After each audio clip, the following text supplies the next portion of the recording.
The Economic Doctrines of Karl Marx by Karl Kautsky. Now, I know I was shitting on Kautsky in the last episode, but some of his early writings before he became a revisionist are pretty good.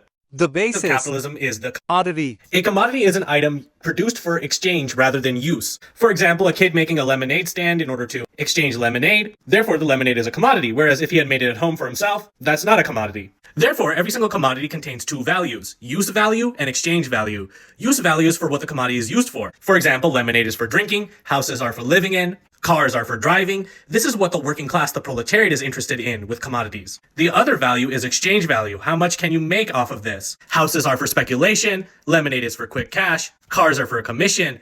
And this contradiction is what leads to us having millions of empty homes within America, even though we have more than enough to house the majority of humanity. We have more empty homes than we have homeless people. We have about 60 million empty homes and only about 600,000 homeless people. Money itself is a commodity. Over the course of human history, as humans had to trade things for other things of equal value, such as, let's say, a bong for 2 chickens, over time we needed something that was a universal representation of value. And so humanity came up with money as an easy way to transfer value universally within an economy. Money is a universal representation of value. What is the source of value?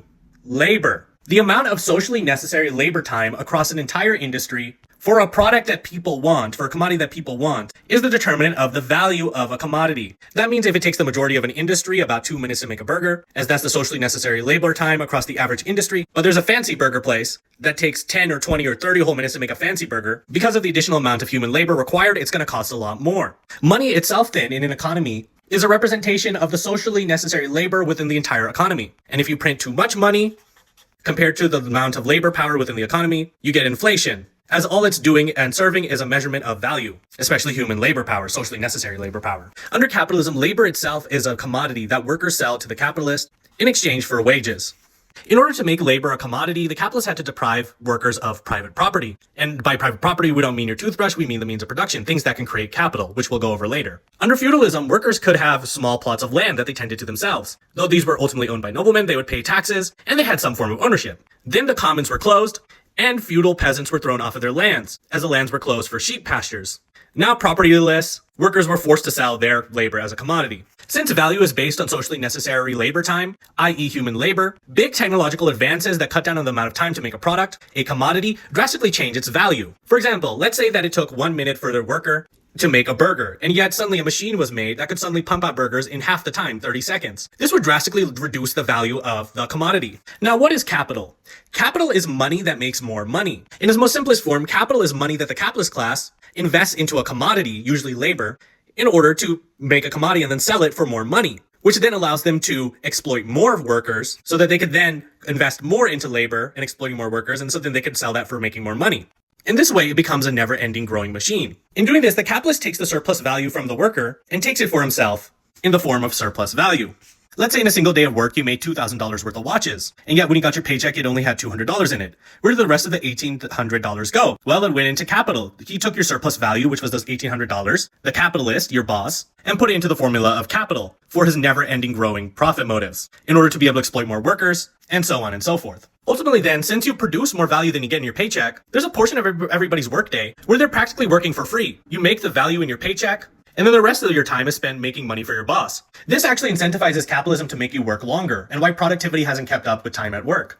And more work means more surplus value can be extracted from you, which is why before the Marxist movement and socialist movement and the fight for the 8-hour day, workers would often have to work horrific 16 hours in factories. There are two kinds of capital: constant capital and variable capital. Constant capital is capital spent on the machines of capitalism, on the means of production, factories, workplaces, the things that produce value, tools, whatnot.